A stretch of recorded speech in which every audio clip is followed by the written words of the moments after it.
Gênesis capítulo 18. Gênesis capítulo 18.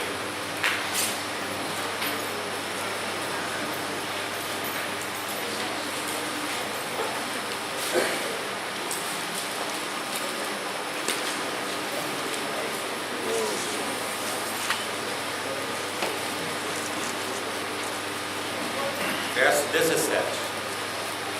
Gênesis 18, 17.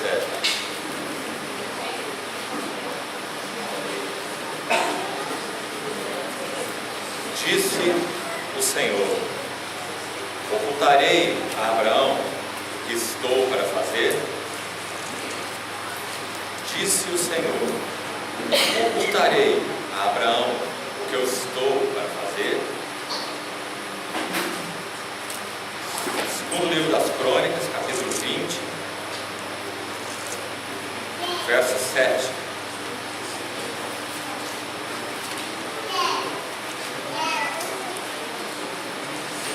Segundo livro das Crônicas, capítulo 20, verso 7.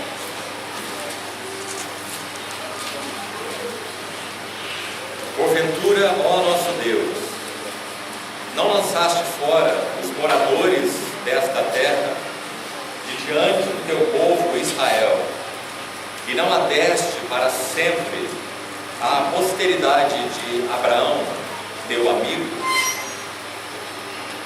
Vamos destacar no final desse versículo: a posteridade de Abraão, teu amigo. Ainda no capítulo 41 de Isaías, verso 8.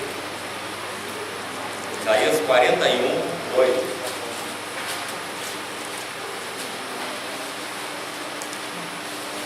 Mas tu, ó Israel, servo meu, tu Jacó, a quem elegi, descendente de Abraão, meu amigo.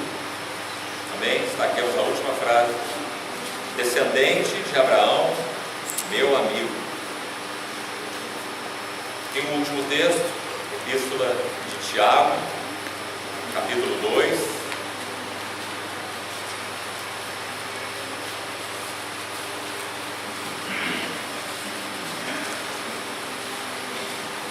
Verso 23. Tiago 2, 23. E se cumpriu a escritura a qual diz: ora, Abraão creu em Deus, e isso lhe foi imputado para a justiça, e foi chamado amigo de Deus.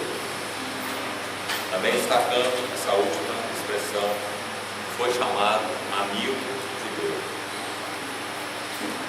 Vamos orar.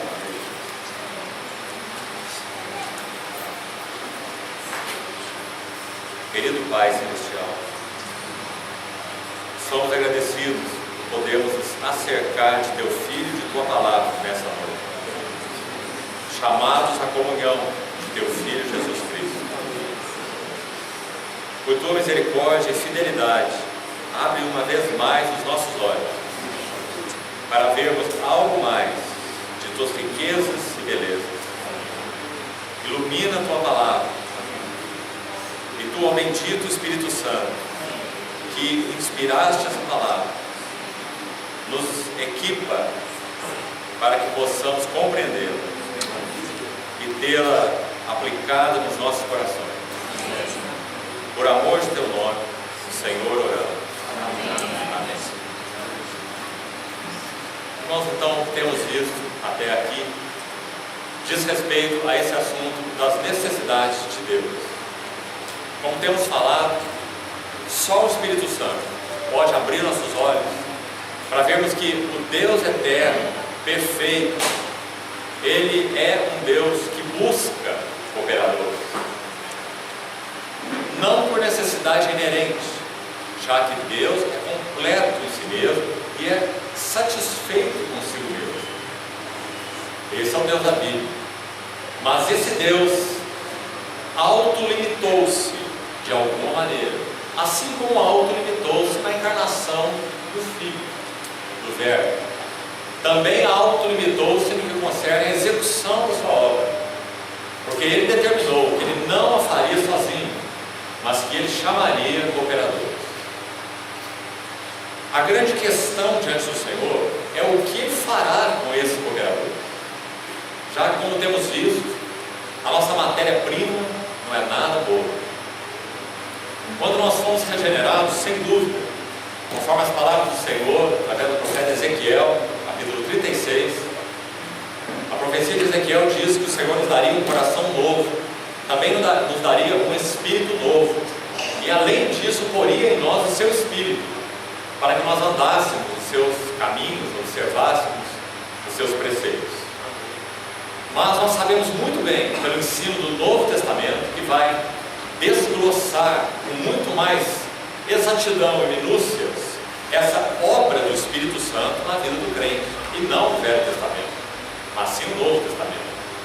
E o Novo Testamento vai nos ensinar que nós, cristãos regenerados, ainda temos muitas escolhas dentro de nós. Por isso, há palavras como "fazei morrer a vossa natureza terrena", e não é para os ímpios, é para os crentes. E a lista mencionada ali não é nada bonito.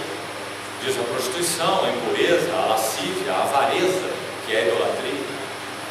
Paulo, quando escreve também aos Efésios, ele fala sobre despojarmos do velho homem que se corrompe segundo o cobiço do engano. Quando escreve aos Romanos, no capítulo 12, ele fala para sermos transformados pela renovação da nossa mente. Quando escreve aos Colossenses, capítulo 3, ele fala para pensarmos nas coisas lá do alto, onde Cristo vive. São tantos os textos que mostram que nós estamos num trabalho árduo, executado pelo Espírito Santo, para que nós sejamos mais semelhantes a Cristo, e a imagem do Senhor Jesus possa ser vista de novo na vida daqueles que o amam, que pertencem a Ele. O Espírito Santo é tão aficionado por Jesus Cristo que ele deseja reescrever a biografia de Cristo na vida de cada um daqueles que pertencem a Ele. Segundo aos Coríntios, capítulo 3, nós já citamos na sessão da tarde, é dito que o Espírito Santo é quem escreve essa biografia de Cristo em tábuas de carne, isto é, nos corações. E por isso vós sois carta de Cristo, produzida pelo nosso ministério, diz Paulo. Então, podemos dizer que, em certo sentido, a obra do Espírito Santo pode ser resumida nessa frase, no que concerne a nós, é claro, no que concerne a igreja. A obra dele é maior do que como restrita à igreja, mas no que concerne à igreja, podemos resumir a obra do Espírito Santo com essa frase. Ele quer escrever de novo essa santa biografia. Por isso os cristãos foram chamados de cristãos. Lá no capítulo 11 de Atos, a primeira vez em Antioquia, era um termo pejorativo. Aquele Cristo perdedor, aquele Cristo humilhado, crucificado, aquele que era, quem sabe, insano, e foi rejeitado então pelos judeus. Sua conduta, sua mensagem era para eles um escândalo, para os gentios uma loucura, como Paulo diz, mas para nós, os que somos salvos, o poder de Deus e a sabedoria de Deus. Então, quando um grupo de pessoas, há quase 20 séculos atrás, começou a viver nessa terra, se conduzir, conversar, se relacionar de tal maneira que representava o que Cristo era, fez, ensinou, viveu enquanto encarnado, eles foram chamados de cristinos, ou pequenos cristos, de onde vem essa palavra cristão, um termo pejorativo, mas que acusação, entre aspas, mais bendita é essa, porque agora havia um povo na terra que pensava como seu Salvador, que vivia como seu Salvador, que falava como seu Salvador, que lidava com o mundo como seu Salvador lidou. O comentarista bíblico disse, analisando a história da igreja do primeiro século, algo muito interessante. Ele disse assim: quando aqueles cristãos viram, quando aqueles pagãos viram Homens que antes consideravam as suas mulheres como um objeto de uso pessoal, já que tinham a elas no primeiro século e muitas outras amantes.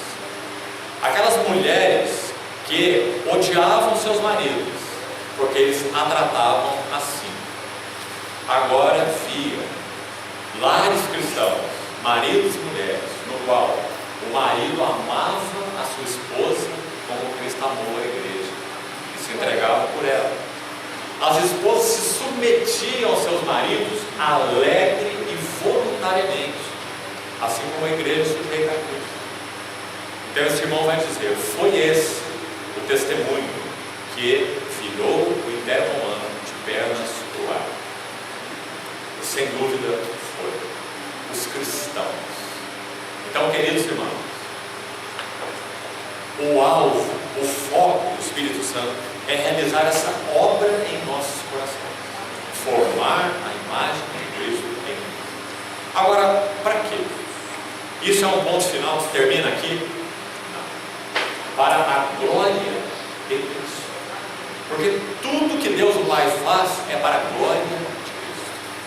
Nós somos chamados para ser os cooperadores de Deus, para que em todo o universo Cristo seja conhecido, para que todas as coisas sejam cheias com Cristo, e Cristo seja cheio com todas as coisas, como também já falamos. E então, para que isso seja realizado, unicamente o Espírito Santo é capaz de fazê-lo, e precisa encontrar um sim de nossos corações, já que nunca irá agir contrariamente à nossa vontade como cristãos.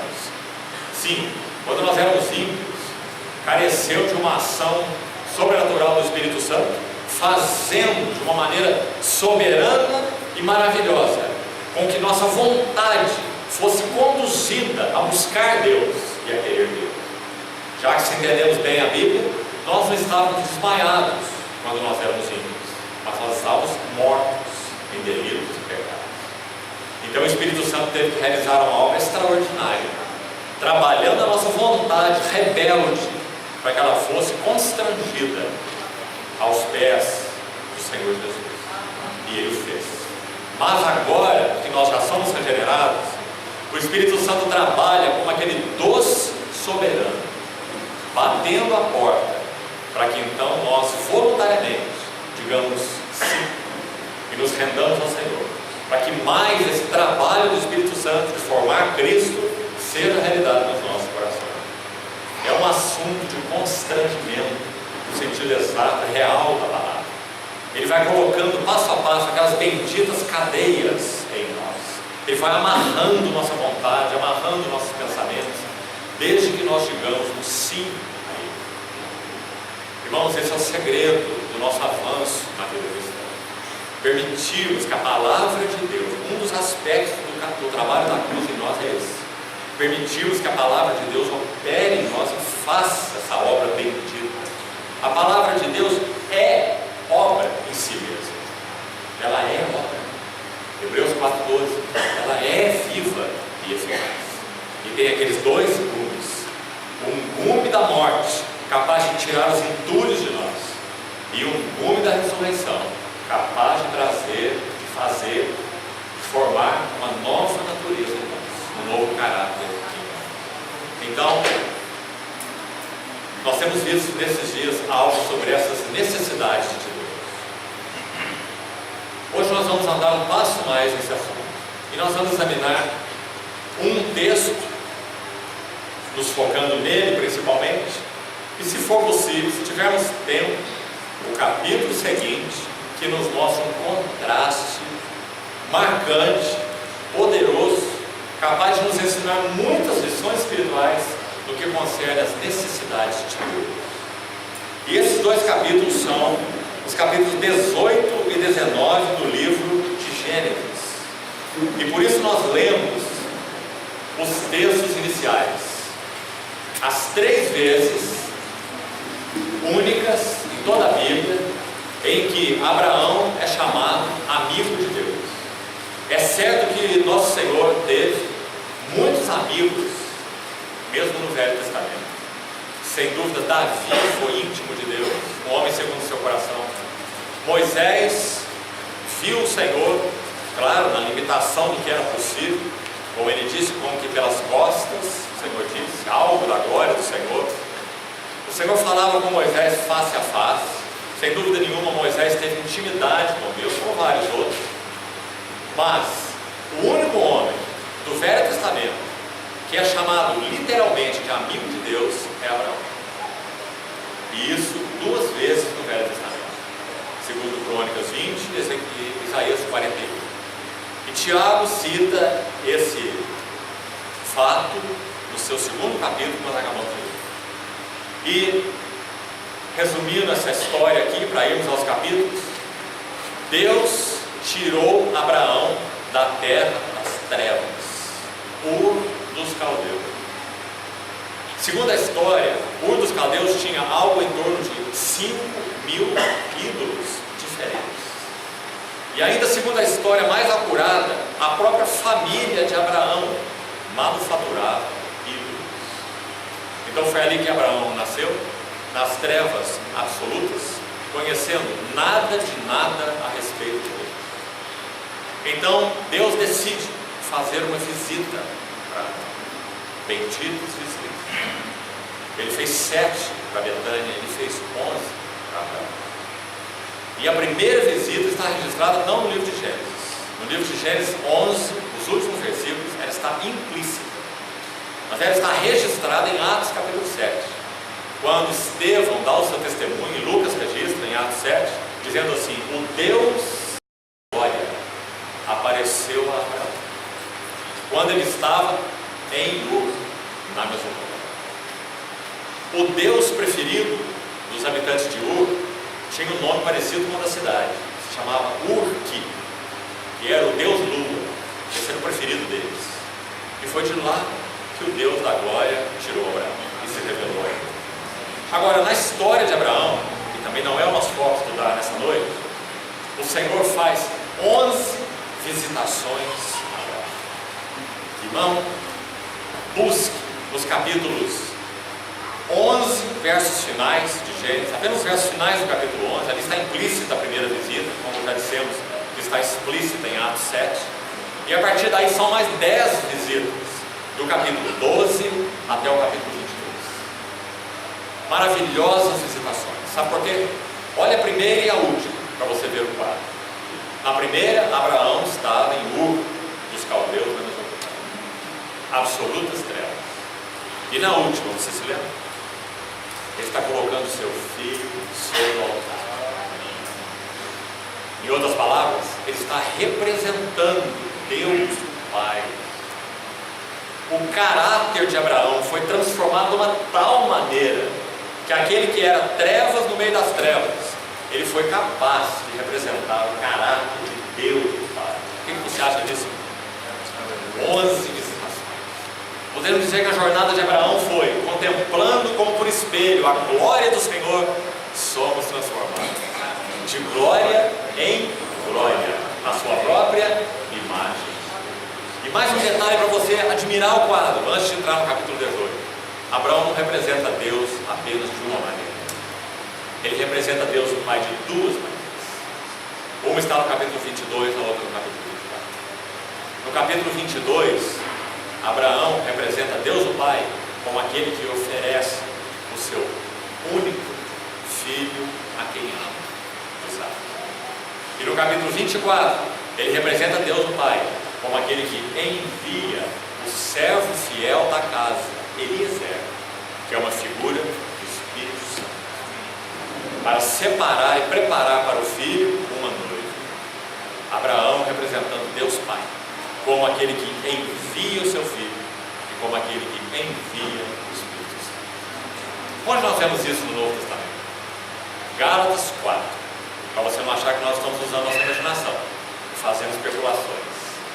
Gálatas 4, 4 a 6, diz assim: vindo à plenitude do tempo, Deus enviou o seu Filho, o seu primeiro envio, nascido de mulher, nascido sob a lei, para resgatar os que estavam debaixo da lei, a fim de que recebêssemos a adoção de filhos.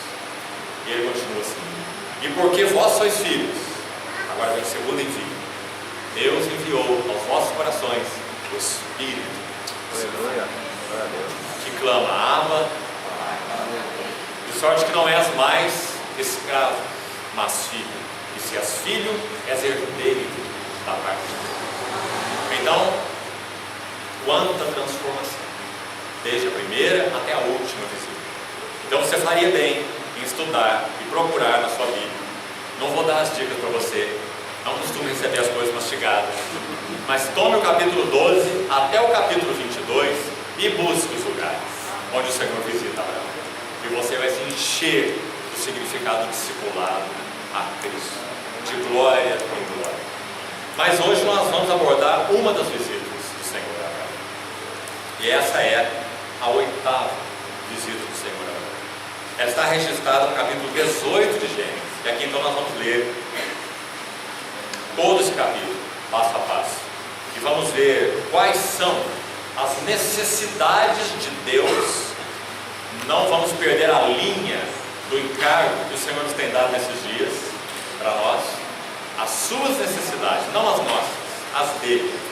E vamos ver quais são as necessidades de Deus agora em Gênesis 18, expressas aqui. Então lembre-se, Abraão já tinha andado há algum tempo da sua jornada com Deus. Mais um detalhe aqui que acho que vai nos ajudar. 11 visitas, 4 altares. Também não vou te dizer onde está. Cada um dos altares, Abraão está dando um passo a mais na sua intimidade com Deus, porque ele é o amigo de Deus. O primeiro altar foi edificado em Siquém, o segundo em Betel, o terceiro em Hebron e o quarto em Moriá, onde ele coloca o seu filho. Passo a passo, Abraão está aprendendo a viver uma vida de consagração. Isso significa altar. Então, que história mais maravilhosa. 4 altares, 11 visitas. Então nós estamos aqui na 8ª visita, em Gênesis capítulo 18. 3 altares já passaram. Isso significa, Abraão aqui não era ainda um menino na fé. Ele já foi tirado de Ur, ele já edificou um altar em Siquém, já edificou o altar em Betel, já se separou de Ló no capítulo 13. Aquele capítulo é extremamente importante na história de Abraão. Ló significa véu no hebraico. Enquanto Abraão estava com Ló, ele estava com um véu sobre a face. O chamado de Deus era para Abraão, não para Ló. Ló, de alguma maneira, por ser de certa forma sangue de Abraão, já que ele era sobrinho de Abraão, Abraão tinha 2 dificuldades com Ló. A primeira é que Ló era órfão. O irmão de Abraão, chamado Arã, morreu, e Ló ficou órfão. E Abraão adotou Ló, porque também seu pai morreu. Seu pai Terá, pai de Abraão, o avô de Ló. Então Abraão adotou Ló, de certa forma, como seu filho, seu sobrinho. Mas havia um outro motivo. Ló era sangue de Abraão, e Deus havia dito claramente que ele daria a Abraão a herança da terra à sua descendência. Mas Abraão não tem descendência, ele só tem Ló. Então quando Abraão se separa de Ló em Gênesis 13, sabe o que acontece? As esperanças de uma descendência que herde a terra estariam na mentalidade de Abraão exterminadas, porque agora ele tem que se separar de Ló. E sabe por que eles se separam? Porque eles se tornaram ricos, Abraão e Ló, os dois, e os pastores de Abraão começaram a brigar com os pastores de Ló. Você vê que essa questão de briga de pastores é muito antiga, né? Então eles se separaram no capítulo 13, por causa desse contenda dos pastores. E então, o que acontece no versículo 14 de Gênesis 13? Algo impressionante. Depois que Ló se separou de Abraão, não antes, depois, o Senhor diz assim: primeiro, levanta os seus olhos e olha desde o Oriente para o Ocidente, para o Norte e para o Sul. Toda essa terra que vês, eu te darei. Ou seja, na linguagem do Novo Testamento, Abraão estava em Cristo, mas não sabia. Abraão estava em Cristo, mas Cristo não estava nele. Há 2 necessidades: que nós estejamos unidos a Cristo e que Cristo seja formado. São as 2 metades do Evangelho. Então a primeira ordem do Senhor para Abraão: Abraão, levanta os teus olhos e olha a herança. Digamos, nossa herança. Na linguagem de Efésios, a nossa herança. aqui em Rio Claro tem estudado Efésios, né? Conforme eu vi. Nossa herança. É uma das ênfases do capítulo 1. A outra é sua herança. A herança de Deus. Então, a primeira ordem foi: levanta os teus olhos. Sabe qual foi a segunda? Gênesis 13, 14 a 18. Capítulo 13, verso 14 até 18. A segunda foi: percorre essa terra. No seu comprimento, no seu largura, norte, no sul. Em outras palavras, visão espiritual. Levanta os teus olhos, vê a terra. Experiência espiritual. Percorre a terra. Quando o povo de Deus, já vamos entrar no capítulo 18. Quando o povo de Deus estava vivendo o período dos juízes, é o período mais negro da história de Israel em todo o Velho Testamento. É o livro de Juízes. É o livro mais sombrio, mais terrível de todo o Velho Testamento. É Juízes. O Senhor teve que levantar juízes que eram libertadores espirituais, em primeiro lugar. E porque o povo da aliança de Deus era terreno no Velho Testamento, então eles também eram libertadores políticos. Você sabe disso. Um deles foi Gideão. Quando o povo de Deus lavrava a terra e então a cegava, eles tinham que colocar a salvo essa colheita, porque os midianitas roubavam tudo o que eles tinham plantado. Ou seja, eles estavam na terra, mas a terra não estava neles. Então qual foi o segredo de Gideão?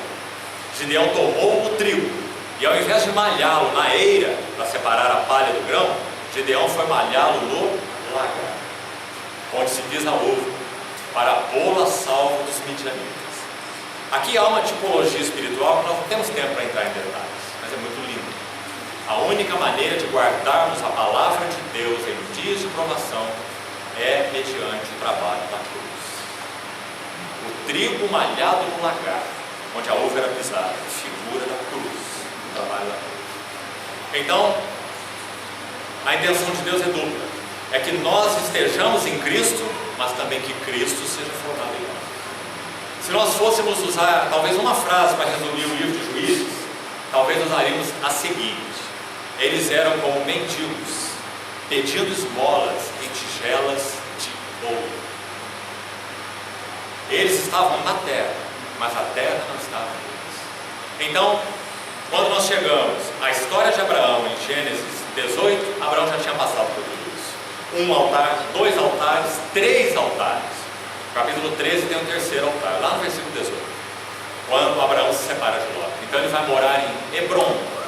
Sabe o que significa Hebrom? Comunhão. Ou união. Hebrom, especificamente nos carvalhais de Manre. Ané, Escol e Manre eram 3 amigos de Abraão. Aqueles que ajudaram Abraão quando ele foi resgatar Ló naquela guerra dos 4 reis contra si. Então Abraão foi habitar nos carvalhais de Manre. Sabe o que significa Manre? Força, poder. Manre, que está em Hebrom. Poder, comunhão. Abraão já conhecia algo disso. Depois nós chegamos então ao capítulo 18. E agora vamos começar a ler. E vamos ver quais são as necessidades de Deus expressas aqui nesse capítulo. Irmãos, elas são profundamente comoventes.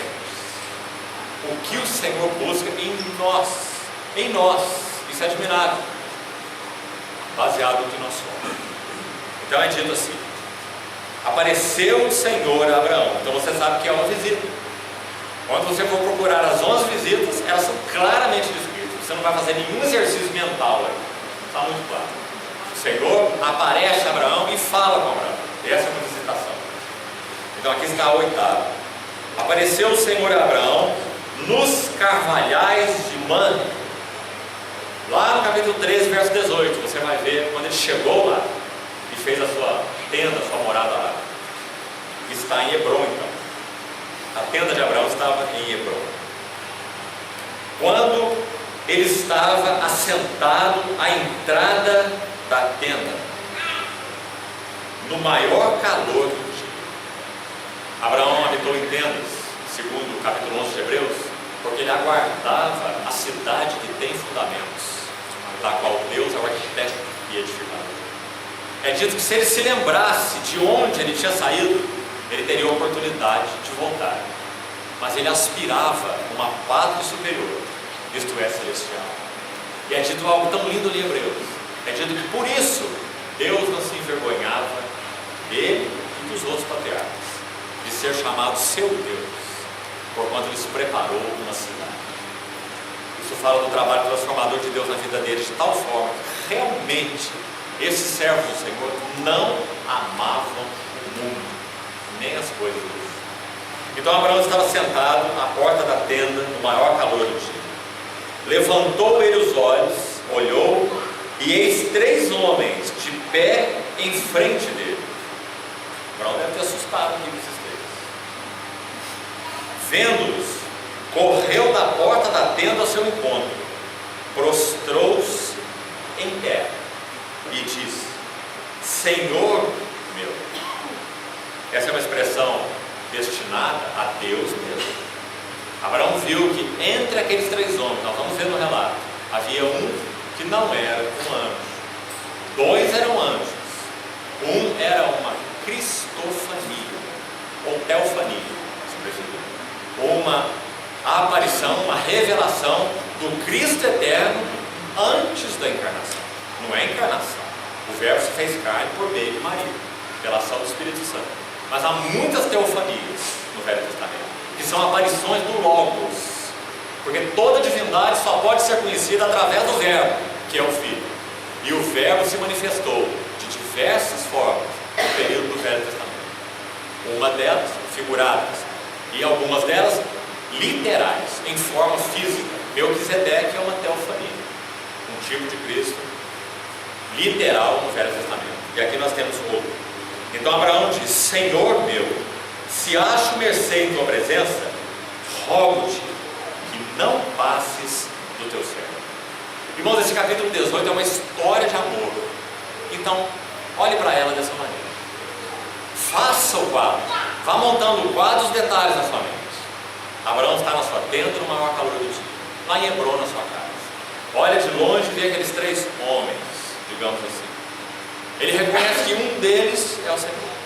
Então ele diz: Senhor meu, não passes do teu servo. Isso não te lembra Lucas capítulo 24? Quando o Senhor havia ressuscitado e caminhava com 2 discípulos de Emaús, eles não sabiam que era ele, seus olhos estavam vendados. Aquele transeunte falou com eles da palavra, dos salmos, dos profetas, da lei, e ainda assim seus olhos não se abriram, embora seu coração estivesse ardendo. E eles foram jornadeando, e chegou um momento que eles estavam tão constrangidos, tão afetados por ele, que eles disseram: o dia já declina, se faz tarde, fica conosco. E assim como no caso de Abraão, ele acedeu ao convite deles, porque ele foi convidado. Então ele entra, eles servem uma mesa para ele. Num determinado momento ele se adianta, como se ele fosse um anfitrião da casa, lá em Lucas 24, e ele toma um pão e parte o pão. E lá é dito que quando ele partiu o pão, os olhos deles foram abertos, e eles viram que era o Senhor. Ah, que história mais maravilhosa! Esse é o propósito do Senhor ao partirmos o pão em uma assembleia. Então, da mesma maneira acontece aqui. Abraão constrange para que fiquem na sua tenda. Então ele vai dizer: se acho mercê na tua presença, rogo-te, não passes do teu servo. Aqui nós vamos ver algo dúbio aí. Deus, como já temos dito tanto, ele busca cooperadores. Deus tem necessidades. Ele determinou que vai fazer a sua obra dessa maneira, usando vasos. Então essas são suas necessidades. Por outro lado, Abraão tem necessidades. Abraão já foi tratado pelo Senhor em 7 visitas, 3 altares, e agora ele está na 8ª visita. Ele conhece algo do Senhor. Ele ainda não está em Moriá. Ele não é ainda aquele homem maduro de Deus, que representa Deus daquelas 2 maneiras que já falamos, mas ele já conhece bastante o Senhor. Então ele constrange o Senhor, dizendo: rogo-te, não passes do teu servo. Agora ouça os próximos versos: traga-se um pouco de água, lavai os vossos pés, e repousai debaixo dessa árvore. Trazei um bocado de pão, trarei um bocado de pão. Refazei as vossas forças, visto que chegastes até a vossa serva. Depois seguireis avante. E eles responderam: faze como disseste. Que quadro mais precioso, meu Deus. Nosso Senhor deseja que realmente nós o convidemos para que Ele fique conosco. Ele tem necessidades, nós também temos necessidades. A coisa mais linda nesse texto até aqui, e vamos seguir com ele, é nós sabermos que dentre eles um é o próprio Senhor, e não anjo ou homem. E Abraão então oferece para ele isso que nós vimos escrito aqui. Em outras palavras, Deus, o Deus eterno, é um Deus que busca refrigério e descanso nos seus amigos. O nome Noé significa descanso, porque nosso Deus estava saturado da carnalidade dos homens quando Gênesis 6 é descrito. A Noé andava com Deus, achou graça diante de Deus. Enoque andou com Deus até o ponto de Deus tomá-lo para si. Neemias significa e Jeová descansou, Jeová repousou. Por que Jeová estava cansado? 70 anos de cativeiro, e o testemunho de Deus estava em ruínas. Agora volta Zorobabel e Josué na primeira leva de cativos, com quase 50 mil pessoas, remanescentes, diante dos milhares e milhares e milhares que estavam na Babilônia. Volta depois dele, 58 anos depois, volta Esdras, o homem da palavra, com mais um povo de cativos, levitas, e por último, Neemias vai colocar um fecho nesse trabalho, restaurando os muros de Jeová. E o seu nome significa: e Jeová descansou. Porque agora não só o templo está edificado, o serviço da casa está fortalecido. Esdras trouxe mais sacerdotes, Esdras trouxe mais vasos sagrados, que até então ainda tinham ficado na Babilônia. E Esdras 7:27 resume o ministério de Esdras, dizendo que ele ornou a casa de Deus. E então finalmente Neemias retorna, e Jeová descansa, se consola. Irmãos, não há nada mais claro, mesmo nas páginas do Velho Testamento, que nosso Deus busca refrigério. Onde Ele encontra refrigério? Onde os seus direitos são reconhecidos. Por que Ele encontrou refrigério em Betânia? Porque seus direitos foram reconhecidos em Betânia. Irmãos, Ele não encontrou refrigério nos seus discípulos. Quando Ele chamou os 3 para ir orar com Ele no Getsêmani, você se lembra do quadro? Lá estavam os 3, Pedro, Tiago e João. Tendemos a achar que são os top do colégio apostólico, não é?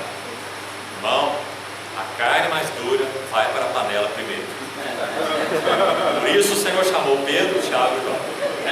2 filhos do trovão, lembra-se, Tiago e João. E um que dizia: Senhor, eu darei a minha vida por ti. Tão ignorante, não sabia nada a respeito de si mesmo. Então o Senhor chamou esses 3, eu tenho que cuidar, eles são perigosos. Tem que manter perto de mim, tem que trabalhar a palavra mais intensa no coração deles. Essa espada terá que penetrar em níveis mais fundos. Então nós vamos ver o Simão sendo trabalhado pelo Senhor até cair no fundo do poço. Quando ele se lembrou da palavra do Senhor, antes que o galo cante, me negarás 3 vezes, e saindo, chorava amargamente. Um dos evangelistas diz: ele desatou a chorar. É uma represa que se rompe nesse vigoroso Pedro. Então, à medida que o Senhor trabalhava a vida de Abraão, de glória em glória, nós chegamos nessa cena. Assim foi com Betânia. O Senhor trabalhou Betânia de tal forma que Betânia pôde reconhecer os direitos do Senhor. Lucas 18, versos 30 em diante, o você vai ver que Lucas registra claramente que nenhum dos discípulos sabia o que estava no coração do Senhor. Nos últimos 6 meses do ministério do Senhor, entre o Hermon e o Calvário, são 6 meses, nosso Senhor falou 3 vezes sobre a cruz, claramente para eles. Eu vou para Jerusalém, ser rejeitado, cuspido, escarnecido do Filho do Homem, então será morto e ao terceiro dia ressuscitará. Claramente, só no final do seu ministério, antes ele não falou isso não. Quem sabe se ele falasse, ele tinha perdido todos os discípulos. Então ele falou no final do seu ministério. Mesmo assim, eles não entenderam nada. E Lucas 18 vai dizer: os discípulos, porém, nada entendiam a respeito dessas coisas, e o entendimento deles estava incorreto. Isso é o que a palavra diz. Nenhum deles. Enquanto eles estavam no Getsêmani, é Marcos que vai registrar. Marcos tem por trás do seu registro Simão Pedro. Marcos é o Evangelho de Pedro, não se esqueça disso. E leia sobre essa ótica, e você vai ver. Então é Marcos quem vai registrar que quando o Senhor vai orar, se afasta deles um tiro de pedra e vai orar agonizando no Getsêmani. Ele volta para ver como eles estão, se eles estão dando suporte para ele de alguma maneira, e ele os acha dormindo todas as vezes. Então Marcos é o único que registra que o Senhor diz assim: Simão, nenhuma hora pudeste vigiar comigo. E ele chama o nome de Simão. Há 10 ocorrências de traços do Senhor com Simão nos Evangelhos. Aí tem outro estudo para você, o terceiro dessa noite. 10 vezes o Senhor trata diretamente com Simão, registrado nos Evangelhos. E ele transforma o Simão de um estado a outro estado. Até João capítulo 21, lá na margem do mar da Galileia. Maria de Betânia foi a única que conheceu o que estava no coração do nosso Senhor. Nós citamos pela tarde aquelas 3 ocorrências de Maria aos pés do Senhor. Lembra? Assentada aos pés do Senhor, lançando-se aos pés do Senhor, ungindo os pés do Senhor. Maria tinha uma história com os pés do Senhor, por isso ela conhecia a face do Senhor. Maria conhecia o coração do Senhor. Ah, irmão, sou tentado aqui a entrar nos detalhes. Quando Maria quebrou aquele vaso de alabastro, o vaso em si já era precioso. Ele era importado do Egito, de uma região chamada Alabastron. O vaso já era um valor, um vaso importado. Dentro dela havia um bálsamo que Marcos diz que era preciosíssimo. Marcos 14. É muito difícil você transportar o valor de uma moeda daquela época para a moeda de hoje, 300 denários. Mas se você fizer isso com cuidado, você deve chegar à cifra de 10 mil reais. Esse era o perfume que Maria tinha guardado para as suas núpcias. Porque as mulheres virgens armazenavam nesse frasco o nardo precioso, selavam com cera a boca do vaso, seu gargalo, para que a essência não evaporasse. Claro, o gargalo desse vasozinho era como que fissurado, como se fossem as ampolas de injeção de hoje, para quando você fosse quebrar, você quebrasse no lugar exato e não perdesse todo o bálsamo. Aquele gargalo era fissurado. Na noite de núpcias, a mulher levava esse seu vasinho precioso com um unguento precioso suspenso no seu colar, e na noite de núpcias ela quebrava o vaso e derramava o bálsamo sobre os lençóis para a noite de núpcias. Você viu o que Maria fez? Aleluia. Esse perfume também era usado com outro objetivo: embalsamar corpos de mortos, para se eliminar o cheiro do corpo morto, da putrefação. Por isso, quando Maria unge os pés do Senhor e a sua cabeça, ele diz assim: ela se antecipou para o meu sepultamento. O que Maria quis dizer? 6 dias antes da cruz, Maria era a única que conhecia as aflições do coração do Senhor Jesus. Então ela disse, quebrando aquele vaso: Senhor, quando o Senhor estiver morto, o Senhor não poderá saber quando eu te amo. Então ela quebrou esse vaso 6 dias antes da cruz, antecipou-se para o seu sepultamento. É como se ela dissesse: meu Senhor, conheço as tuas aflições, conheço para onde vais, conheço o teu caminho, recebe a minha adoração. Amém. Quando ela unge as cabeças do Senhor, ela está dizendo: tu és minha única cabeça. Aleluia. Quando ela unge os pés do Senhor, ela está dizendo: eu sou a tua serva. Quando ela quebra o vaso de alabastro, ela está dizendo: tu és o mais precioso. E quando ela enxuga os pés do Senhor com seus cabelos, ela está dizendo: tu tens toda a glória. Já que o cabelo, em Coríntios 11, representa a glória da mulher. Maria usa os seus cabelos para enxugar os pés do nosso Senhor. Ela está dizendo: tu és digno de receber toda a glória. Essa foi Maria de Betânia. Então os direitos do Senhor foram reconhecidos em Betânia. Sabe o que ele vai fazer com Betânia? Quando ele visita Betânia a primeira vez, o lar está desordenado. Lázaro não é nem mencionado. Possivelmente não estivesse lá, ou no mínimo não interessado pelas coisas do Senhor. Marta estava toda confusa, agitada e atarefada, e apenas Maria estava ali aos pés do Senhor. Essa é a primeira visita. A sétima visita, o Senhor está no Monte das Oliveiras. Betânia fica na encosta oriental do Monte das Oliveiras. Você desce do Monte do Templo, atravessa o Ribeiro Cedron, sobe o Monte das Oliveiras, Jardim das Oliveiras, cruza o monte, ali está Betânia, do outro lado do Monte das Oliveiras. Então, quando nosso Senhor foi ascenso ao céu, Lucas 24 vai dizer que ele ascendeu de Betânia. Podemos dizer que o Senhor estava com seu rosto voltado para Betânia e com as suas costas voltadas para Jerusalém, porque aquela casa havia ficado deserta, mas os seus direitos foram reconhecidos em Betânia. Isso não é maravilhoso? O que o Senhor busca nas suas assembleias? Betânias verdadeiras, onde Ele encontra corações que o amem, onde Ele encontra irmãos que o sirvam, e onde Ele encontra ouvidos que o ouçam. Isso é o que Ele busca nas suas assembleias. Assim como Abraão, os direitos do Senhor eram reconhecidos por Abraão. Então, Senhor, se eu achei mercê, rogo-te, não passe do seu servo. Traga-se água, lavai os vossos pés e repousai debaixo dessa água. Ah, que figura mais linda, irmãos. Deus é um Deus que busca descanso.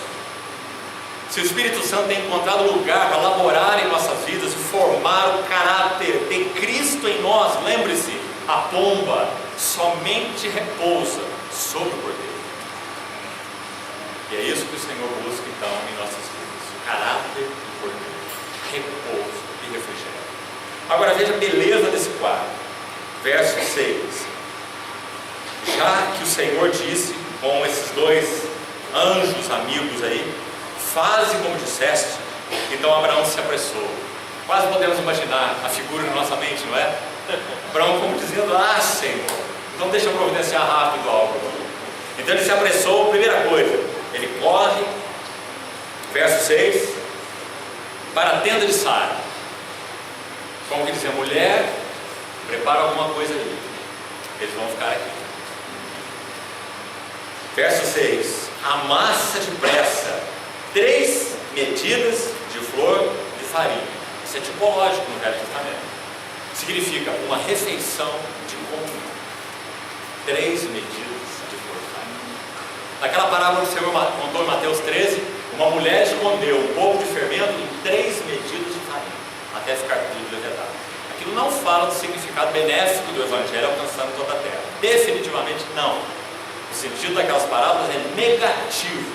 Fermento nunca na Bíblia representa nem o bem, nem a verdade, muito menos o Evangelho. Sempre representa o mal. Nessa refeição de comunhão, 3 medidas de farinha, fermento foi introduzido. E nosso Senhor disse aos discípulos: acautelai-vos do fermento, os fariseus e os saduceus. Então, 3 medidas de farinha fala de uma refeição de comunhão. E faze pão assado ao borralho. Abraão devia ser cozinheiro, deu a receita para Sara. Como ele queria o pão, para receber esses hóspedes. Verso 7.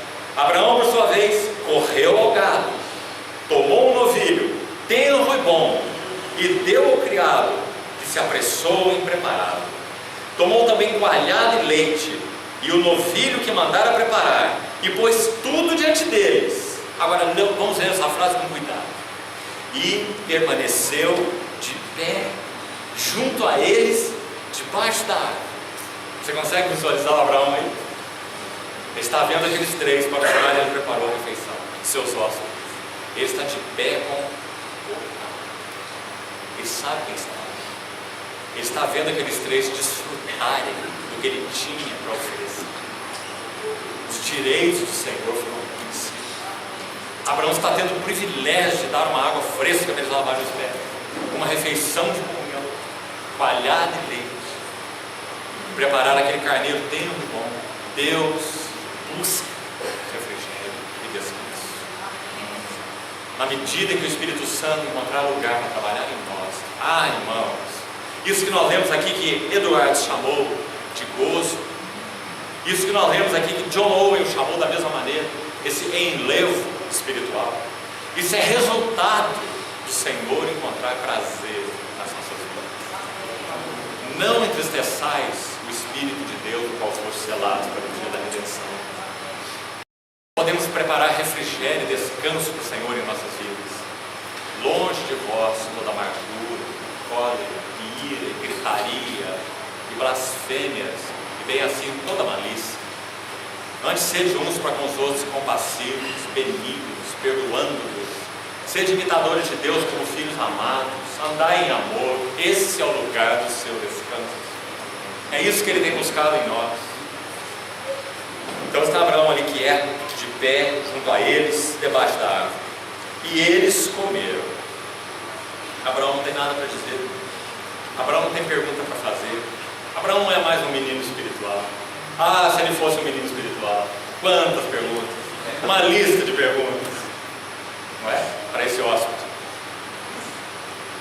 Então me perguntaram, verso 9, eles estavam aguardando que eles falem, para que ele ouça. Então eles perguntaram: Sara, tua mulher, onde está? Ele respondeu: está aí, na tenda. Disse um deles: certamente voltarei a ti daqui a um ano, e Sara, tua mulher, dará à luz um filho. Sara o estava escutando. Como não? 4 homens reunidos, Sara na tenda do lado. Sara estava escutando a porta da tenda atrás dela.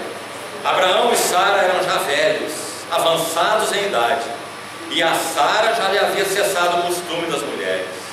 Riu-se, pois, Sara no seu íntimo, dizendo consigo mesmo: depois de velha, e velho também o meu senhor, terei ainda prazer?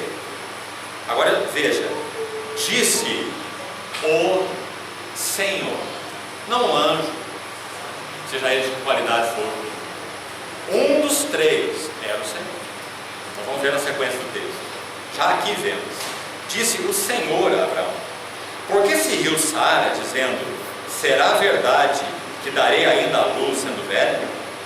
Acaso para Deus a coisa demasiadamente difícil? Daqui a um ano, nesse mesmo tempo, voltarei a ti, e Sara terá um filho. Então Sara, receosa, o negou, dizendo: não me ri. Ele, porém, disse: não é assim, é certo que riste. Tendo se levantado dali, aqueles homens, veja, olharam para Sodoma. Agora estamos começando o segundo passo aqui, da necessidade de Deus. A primeira já vimos. Deus busca, porque Ele necessita no seu coração encontrar descanso em nossas almas. Quando Ele diz: achareis descanso para as vossas almas, na medida em que tomamos o seu jugo, o contrário é verdadeiro. Na medida em que encontramos nele nossa herança e nosso descanso, Deus encontra em nós sua herança e seu descanso. Esse foi o primeiro passo: refrigério e repouso. Agora estamos entrando no segundo. Levantaram-se dali os homens e olharam para Sodoma. Continuem formando o quadro aí na sua mente. E Abraão ia com eles para os encaminhar. Ou seja, a visita acabou. Para Abraão acabou. Ele os serviu, ele os descedentou, ele os conservou ali o quanto pôde. Aqueles homens que se levantaram, não foi Abraão, olharam para Sodoma, ou seja, eles tinham um alvo determinado. O que Abraão podia fazer? Abraão foi junto com eles até onde poderia encaminhá-los. Eles tinham uma missão. Mas agora nós vamos ver um passo em direção, ou o passo em direção a Abraão, da parte deles. O primeiro passo foi de Abraão em direção a eles. Abraão preparou o refrigério para eles. Fica aqui conosco. Agora é o passo deles em direção a Abraão. Porque eles encontraram refrigério e descanso, então eles vão tratar Abraão como sendo o seu companheiro. E aqui nós temos a segunda necessidade. Deus não apenas busca em nós refrigério e repouso, Ele busca companheiros para aquilo que Ele deseja executar. Irmão, de novo, se você estuda Gênesis 12 a 22 com atenção, você vai ver que enquanto Abraão estava na tenda em Hebrom, Ló, capítulo 19, penso que não teremos tempo de entrar lá nos detalhes, Ló estava sentado na entrada de Sodoma, na cidade. Abraão na porta da tenda e Ló na porta da cidade. Ló estava naquela atmosfera julgada e condenada pelo Senhor. Ele se fez ali, segundo os eruditos, um juiz, já que eram os juízes que se assentavam nas portas da cidade. Veja onde Ló foi se meter. E ele estava tão misturado com a vida de Sodoma, que aqueles anjos que entraram lá, são os dois aqui que passaram pela tenda de Abraão, eles vão até Sodoma, e aquele que era o Senhor não vai. O Senhor fica. Ele carrega o juízo para os anjos e a comunhão para o Abraão. E quando aqueles dois anjos entram em Sodoma, eles têm muito trabalho para tirar o Ló dali, porque o Ló está amarrado em Sodoma. Os anjos têm que forçá-lo, tomá-lo pela mão e colocá-lo para fora da cidade. Não é impressionante? Mas se você ler Pedro, 2 Pedro 2, Pedro vai dizer que Ló tinha uma alma justa e que Ló afligia a sua alma justa pelo procedimento libertino daqueles insubordinados. São essas palavras de Pedro, 2 Pedro capítulo 2. Então é dito que Ló tinha uma alma justa, é dito que Ló estava aflito, mas também é dito em Gênesis 19 que Ló estava misturado e que os anjos tiveram que agarrá-lo e colocá-lo para fora da cidade. E sabe o que ele faz, como termina o capítulo 19?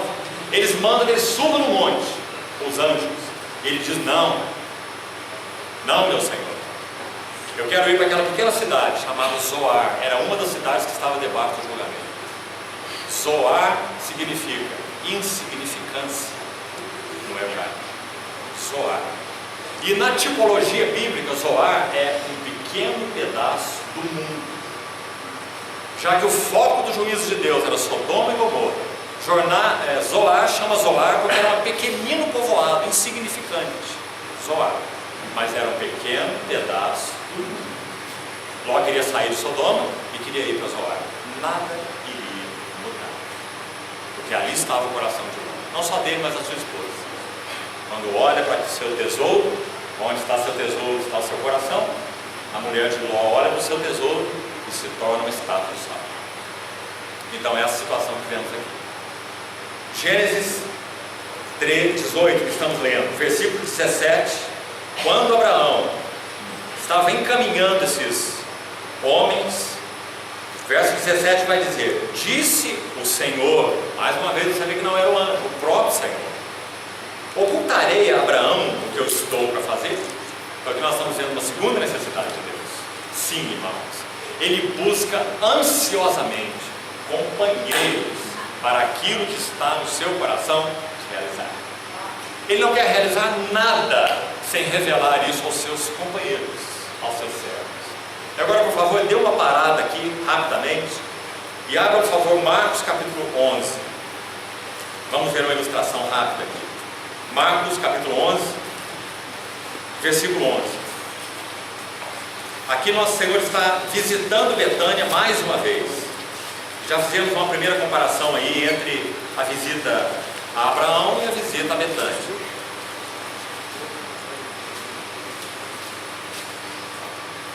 Então em Marcos capítulo 11, se você olhar até o versículo 10, olhe só o que acontece aqui. O Senhor entra em Jerusalém, aclamado como rei, hosana ao rei que vem em nome do Senhor. Entra de maneira triunfal. No versículo 11 é dito assim: e quando entrou em Jerusalém, no templo, mais especificamente, tendo observado tudo Essa palavra é citada, a mesma palavra na língua original, em Marcos 3, esse evangelho mesmo, no capítulo 3, apenas para você conferir, no verso 5 e no verso 34, onde vai dizer o que é tendo observado tudo.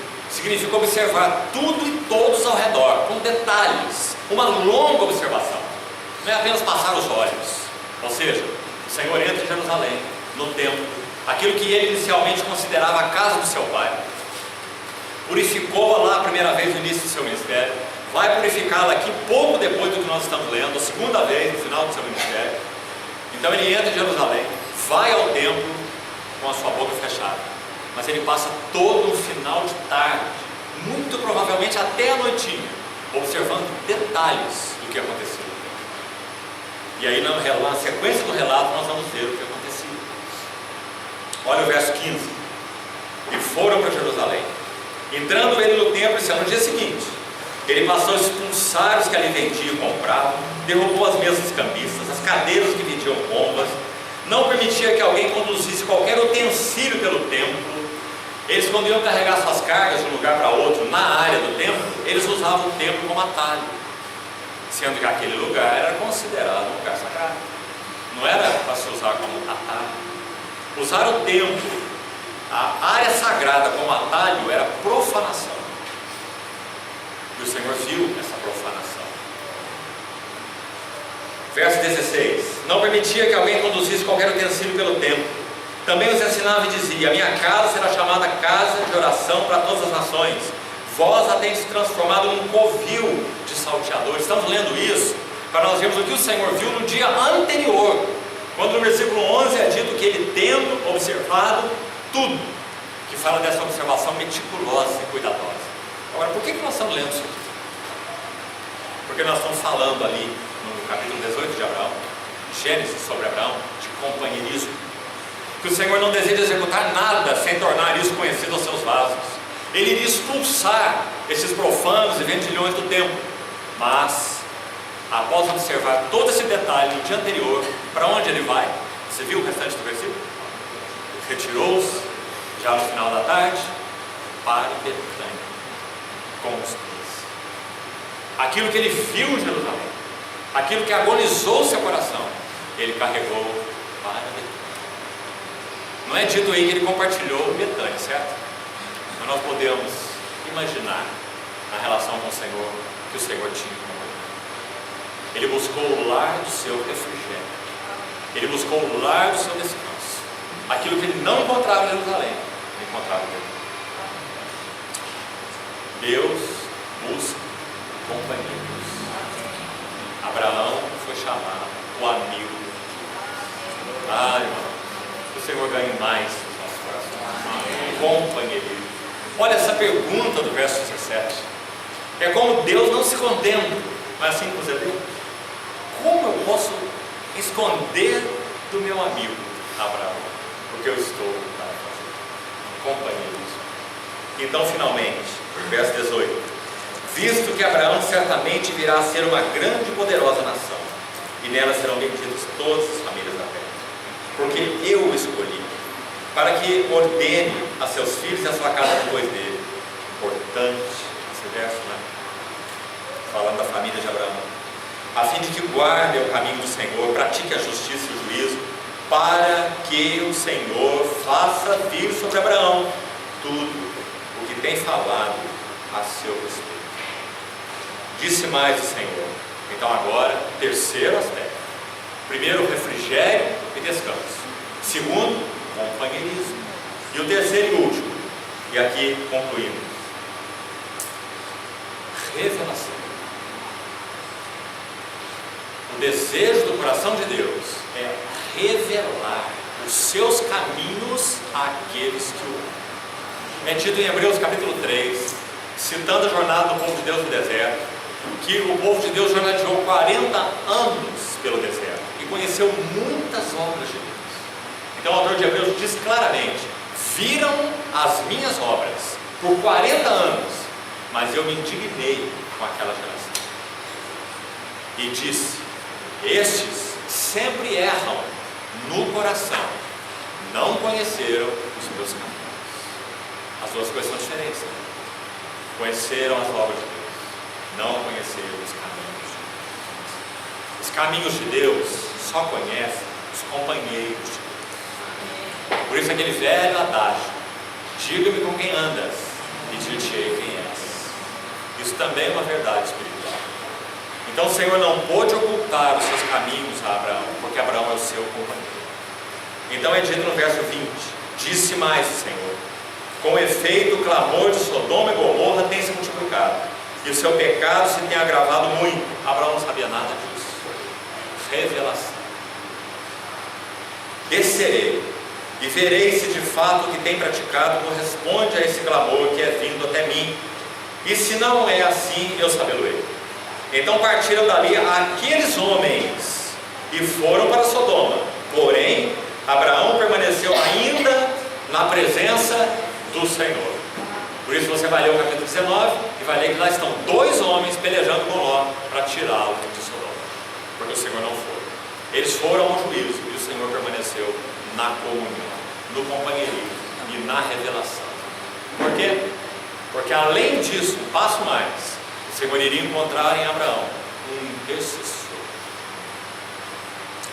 Então quando ele revelou os seus desígnios, Abraão se prostrou diante do Senhor, porque Ló estava lá.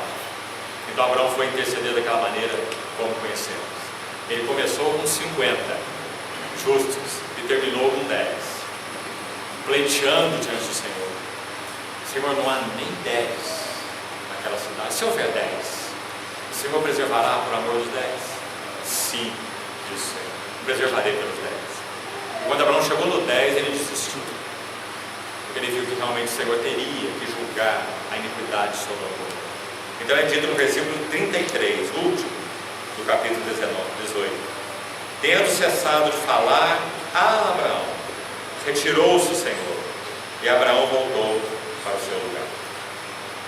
Quando lemos o relato do capítulo 19, já falamos, no versículo 15, diz assim: ao amanhecer, apertaram os anjos com Ló, dizendo: levanta-te, toma tua mulher e tuas duas filhas, que aqui se encontram, para que não pereças no castigo da cidade.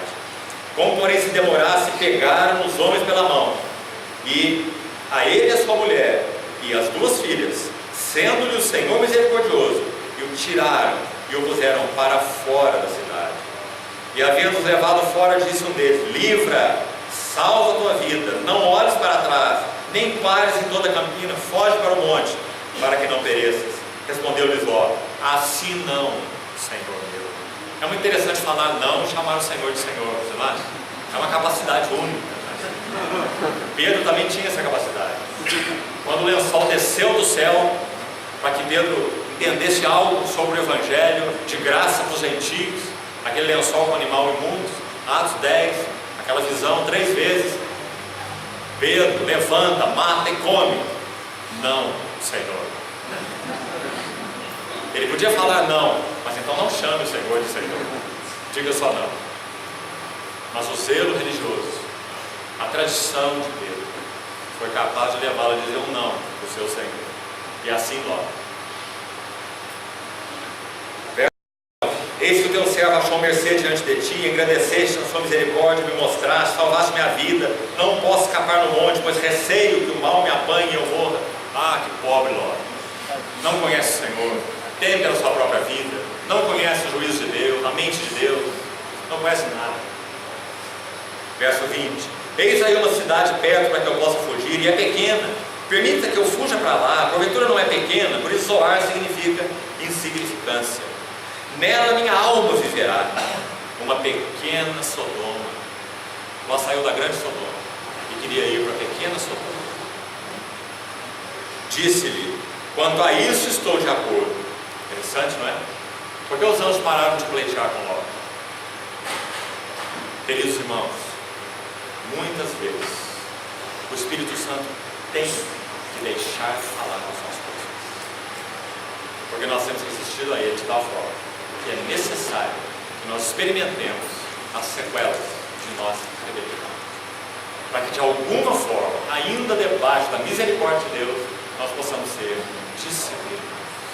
É misericórdia, mas é uma misericórdia aplicada de modo drástico, por causa de nós, não por causa do Senhor. E assim foi com Ló. Então, esse texto de Gênesis 18, quando você estuda as visitas do Senhor a Abraão, essa é a oitava, como nós falamos, sem dúvida é um dos mais lindos. E, importante dizer, é a maior visita. Ela começa no versículo 1 e termina no versículo último desse capítulo. É um capítulo inteiro narrando uma única visita, em todos os seus detalhes. 4 coisas são demonstradas com relação à necessidade de Deus. Ele busca refrigério. Onde ele irá encontrar refrigério? Ele busca repouso, refrigério e repouso. Ele busca companheiros. Ele busca revelar, mostrar o seu coração para os seus companheiros. E ele busca intercessores. Então que o Senhor nos ajude, irmãos, a levarmos essas coisas aos seus pés e a nos dispormos para que também sejamos seus amigos naquilo que ele busca fazer. A compatibilidade do coração do Senhor com o nosso é um trabalho árduo. Quanto o Espírito Santo tem trabalhado, mas que nós saibamos que ele foi enviado para laborar nessa terra, mas ele precisa de um sim contínuo dos nossos corações, para que nossas motivações, nossas entranhas mesmo, sejam expostas na sua presença, e ele possa encontrar em nós descanso, companheirismo, dar-nos revelação, nos fazer um com a sua mente, sua vontade, e encontrar em nós intercessores. Que o Senhor ache esse caminho dos nossos corações, e suas necessidades sejam assim supridas. Esse é o maior privilégio na nossa relação com o Senhor, suprirmos suas necessidades. Que o Senhor ache isso em nós. Amém. Vamos orar uma vez mais. Senhor, mais uma vez, confiamos nas tuas mãos a tua palavra. Ó Senhor, usa como espada de 2 gumes nos nossos corações. Só o Senhor pode. Aplica em nós. E te suplicamos, encontra no nosso coração refrigério para ti. Encontra nas tuas assembleias teu lugar de descanso. Encontra seus direitos reconhecidos, Senhor. Te pedimos, faz de nós lar de Betânia. Nos ensina a morar na tenda em Hebron. Senhor, isso arraiga o nosso coração daquilo que não é o Senhor mesmo e os seus interesses. Te pedimos que nos dê condições de também sermos seus companheiros, para que o Senhor compartilhe conosco as angústias e os deleites do teu coração, tua mente e os teus propósitos. E também, Senhor, nos una a ti no caminho da intercessão. Guarda-nos em contato com o teu trono. Nós suplicamos, em nome